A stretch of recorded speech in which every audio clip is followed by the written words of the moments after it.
दोस्तों आज हम लोग ट्रिगोनोमेट्रिक में एक बहुत ही ज़बरदस्त चीज़ पे चर्चा करने जा रहे हैं जिसे आप लोग को हर बार परेशान किया गया होगा या परेशानी का सामना करना पड़ा होगा।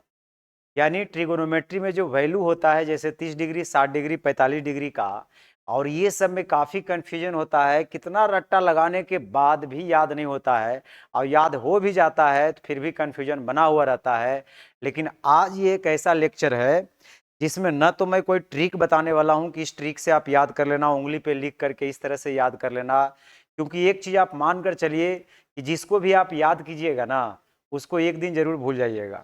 लेकिन आज जो हम बातचीत करने वाले हैं जिसमें याद वाद करने की कोई ज़रूरत नहीं है, बस एक बेसिक कॉन्सेप्ट खाली समझने की ज़रूरत है। अगर उस बेसिक कॉन्सेप्ट को आप सीख लेते हैं तो फिर जैसे ही 30 पूछे 60 पूछे 45 पूछे जिसका पूछे आप बस 1 सेकंड में बता दीजिएगा।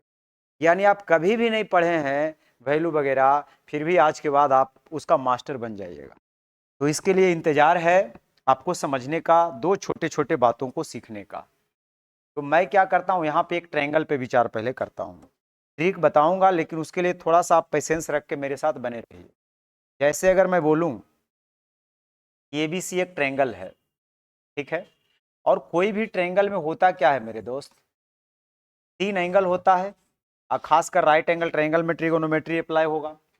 तो अगर ये 90 डिग्री है और अगर इसको मैं 30 डिग्री बना दूं, तो ये 90 है 30 है, ये हमारा कितना हो जाएगा? तो आप बोलेंगे सर ये हो जाएगा आपका 60 डिग्री, क्योंकि तीनों एंगल का सम कितना होना है? 180 डिग्री होना।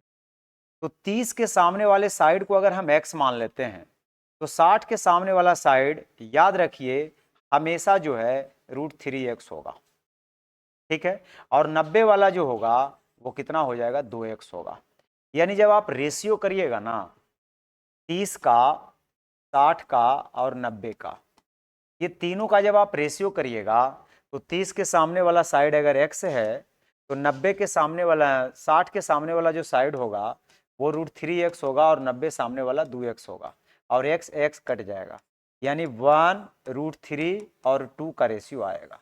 यानी 30 और 60 से रिलेटेड किसी भी चीज़ का अगर वैल्यू आपको निकालना हो तो मैं अभी आपको लाइव जो है यहाँ पे प्रूफ दिखाता हूँ कि कैसे आप निकाल सकते हैं। उसके लिए पीवीएच वाला वैल्यू याद रखिएगा, जैसे कितना का वो भी नहीं याद होता है। पंडित बद्री प्रसाद हर हर बोले, ठीक है। मतलब ये होता है साइन, ये होता है कॉस, ये होता है टैन, और ये होता है कौसेक, ये होता है सेक, और ये होता है कॉट। ये आपको याद रखना है। ये आपको क्या रखना है? याद रखना है। साइन थीटा कहेगा तो p/h, कॉस थीटा कहेगा तो b/h, टेन थीटा कहेगा तो p/b। ये बेसिक रेशियो है जिसे आपको ध्यान में रखना है, और अगर नहीं भी याद रहेगा तो फिर वो वाला चीज आप याद कर लेंगे। पी से पंडित, बी से बद्री, पी से प्रसाद। तो पंडित बद्री प्रसाद हर हर बोले, चलिए जी भोले।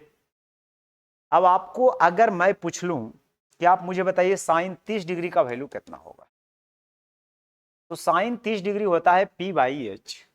तो 30 के सामने परपेंडिकुलर हमारा 1 बन जाएगा और हाइपोटेनस हमारा 2 बन जाएगा।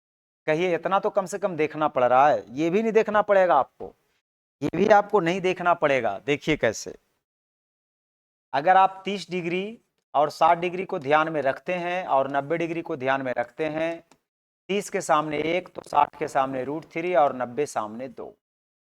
वैसे भी जो एंगल छोटा होगा उसके सामने का साइड भी छोटा होगा, और जो एंगल बड़ा होगा उसके सामने का साइड भी क्या होगा? बड़ा होगा।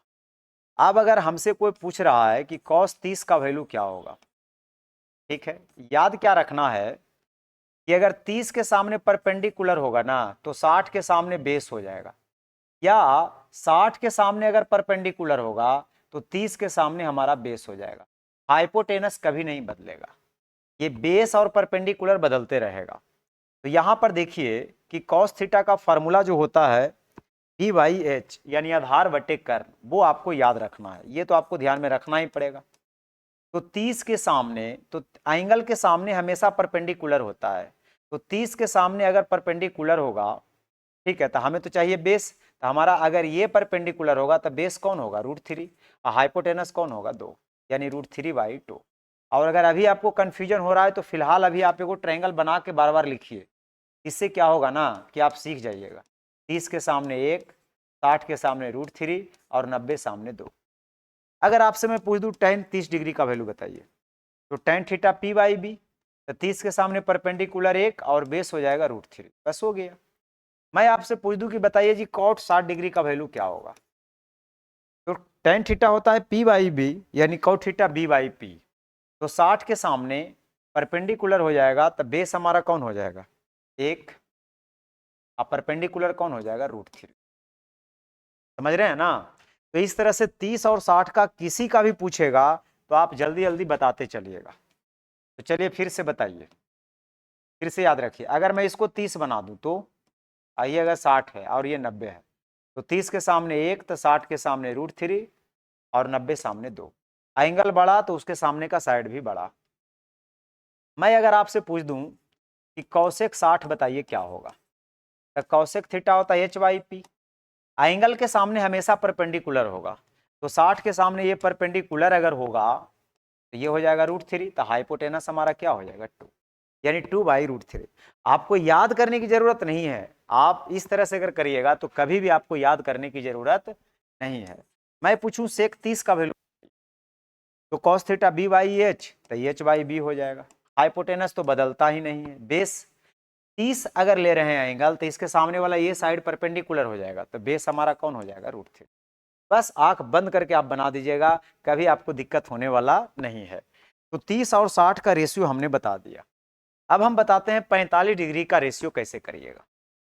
अगर 45 की बातचीत करेगा ना, तो राइट एंगल ट्रायंगल में अगर ये 45 है और ये 45 है और ये अगर 90 है, तो 45 के सामने अगर x होगा तो ये भी तो x हो जाएगा, क्योंकि दो एंगल बराबर होगा तो सामने का साइड भी बराबर होगा, और ये हो जाएगा आपका कितना √2x। यहाँ देख भी सकते हैं, चेक करके ट्रिपलेट बना रहा होगा, x का स्क्वायर प्लस x का स्क्वायर 2x स्क्वायर, इसका स्क्वायर करिएगा तो 2x स्क्वायर। तो इसमें क्या है कि परपेंडिकुलर और बेस दोनों बराबर है, तो इसका तो खैर झंझटे नहीं है, परपेंडिकुलर बेस का कोई झंझट नहीं है, इसका रेशियो 1-1 चलेगा। हाँ, हाइपोटेनस कहेगा तो √2 लग जाएगा। जैसे आपसे पूछेगा साइन 45 डिग्री, आपको पता है p बाई एच, तब 45 वाला में p रहे चाहे b रहे उसको 1 लिख देना है, यहाँ h कितना हो जाएगा √2। आपसे पूछ देगा cos 45 बताइए कितना होगा, b बाई एच, तब b भी तो बने रहना है ना, h हो जाएगा √2। आपसे पूछ देगा tan 45 बताइए कितना होगा, और tan थीटा होता है p बाई बी, तो p भी 1 b भी 1, यानी tan 45 बन। आपसे पूछ देगा सेक 45 कितना होगा, फार्मूला खाली याद रखिएगा, cos theta b by H यानी sec theta h by B, तो h तो हो जाएगा √2 और b हो जाएगा कितना 1।